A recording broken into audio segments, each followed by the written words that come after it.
ഡിയസ് ഇറെ ഇതൊരു ലാറ്റിൻ വാക്കാണ്. ക്രോധത്തിൻ്റെ ദിവസം അഥവാ ദ ഡേ ഓഫ് റാത്ത് എന്നാണ് അർത്ഥം. ക്രിസ്ത്യൻ വിശ്വാസത്തിലെ അന്ത്യന്യായവിധി ദിവസവുമായി ബന്ധപ്പെട്ടതാണ് ഈ പേര്.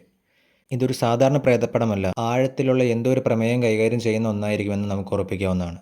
ഒക്ടോബർ 31 ഹാലോവിൻ ഡേയിലാണ് ഇതിൻ്റെ റിലീസ് തീരുമാനിച്ചിരിക്കുന്നത്. ട്രെയിലറിന് തുടക്കത്തിൽ തന്നെ ബേസ്ഡ് ഓൺ ട്രൂ ഇവൻറ്റ്സ് എന്ന് കാണിക്കുന്നുണ്ട്. ഇത് സിനിമയുടെ ഭീകരതയും ആകാംക്ഷയും ഒരുപടി മുന്നോട്ട് കൊണ്ടുപോകുന്നു. ഇന്നത്തെ റിലീസ് ട്രെയിലറിന് ശേഷം സിനിമയെക്കുറിച്ച് ഏറ്റവും കൂടുതൽ ചർച്ചാ വിഷയമായ ഒരു കാര്യം എന്തെന്നാൽ, പ്രണവ് മോഹൻലാലും സംവിധായകൻ രാഹുൽ സദാശിവനും കൂടാതെ നമ്മുടെ ലാലേട്ടനും സോഷ്യൽ മീഡിയയിലെ പ്രൊഫൈൽ ഫോട്ടോ ഒരു റെഡ് കലർന്ന തീമിലേക്ക് മാറ്റിയിട്ടുണ്ട്. ഇത് കണ്ടതോടെ സ്വാഭാവികമായിട്ടൊരു ഡൗട്ട് വരുന്നത് മോഹൻലാൽ ചിത്രത്തിൽ ഉണ്ടാകുമോ ഇല്ലയോ എന്നതാണ്. അതായത് ഒരു ക്യാമിയോ റോളായിട്ടോ അല്ലെങ്കിൽ ഒരു വോയിസ് ഓവറോ ലാലേട്ടൻ ചെയ്യുന്നുണ്ടാകുമോ ഇല്ലയോ എന്നൊരു ഡൗട്ട്. അതോ ഈ DP മാറ്റം വെറുതെ ഒരു പ്രൊമോഷൻ്റെ ഭാഗമായിരിക്കുമോ എന്നും സംശയമുണ്ട്. നിങ്ങൾക്ക് ഈ പടത്തെക്കുറിച്ച് എന്താണ് തോന്നുന്നത്? ലാലേട്ടൻ്റെ ക്യാമിയോ ഉണ്ടാകുമോ ഇല്ലയോ?